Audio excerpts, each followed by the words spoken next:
there is a situation, very typical, that some male politicians just add their lovers, wives, daughters on the list to fill in the list of the ladies which are required by law.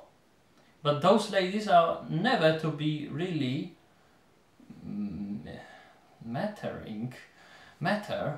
never to be really never to really matter in politics. They are just names added to make it everything okay. All right.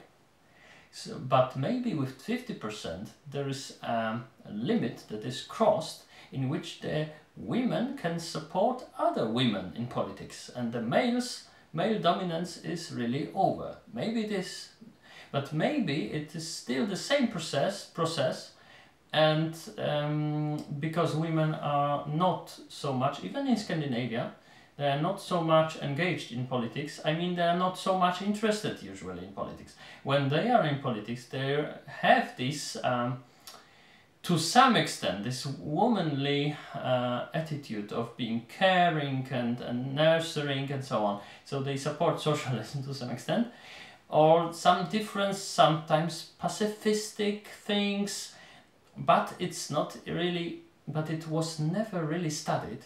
And we have the same numbers in Denmark and in Norway, which are far more aggressive when it comes to NATO and, you know, all this military politics. So it's not really, it's this theory has very huge holes in it, but we don't really know. Maybe this 50%, but it's typical. But it's what's interesting. It's common for whole Scandinavia. So although those differences I've mentioned between the Danish, Norwegian bloc and the Finnish-Swedish bloc, yeah, the same characteristic, which is common again, which is, but there's not really many things in common by all the Scandinavians, but they have all national churches, national Lutheran churches. There's no Swedish-Finnish Lutheran churches, there's no Danish, Norwegian. They are separate. Every country has a church, and this is also the common feature of all those, right? This is something interesting, I think. Okay, so and what they have a common SAS airlines, but not so many things in common. In the northern part of Sweden and Finland and Sweden, Norway and Finland, the people, for instance, in pharmacies, they are obliged to know each other's languages a little bit to help, because the infrastructure is so underdeveloped, so little, so small numbers of people and so vast terrain, which is not really inhabited. So they are required to support each other. So to some extent, those countries help each other and understand each other and so on, and are in very close union, but in many cases they are not, and they don't like each other.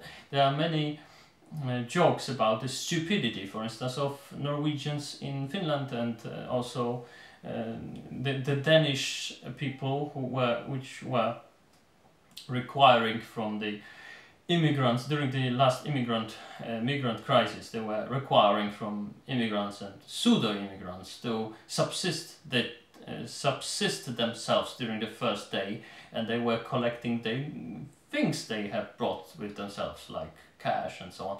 And so the Swedes, some more lefty-leaning Swedes, have accused them of being Nazi, like neo-Nazis.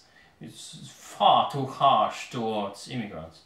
Whereas the Danish are calling the Swedes communists more often than any other nation in the world is calling Swedish people communists. And this is all from those two nations which are champions of political correctness. Well, maybe not the Danes. The Danes are not really, but the average Scandinavian, the Finnish, the Norwegian is very politically correctness, and yet they are accusing themselves, they're accusing each other of being communists or Nazis and so on. And they are no other two nations like Denmark and Sweden, they have conducted so many wars, and in the net number of years being in a military conflict against each other. There were no other so often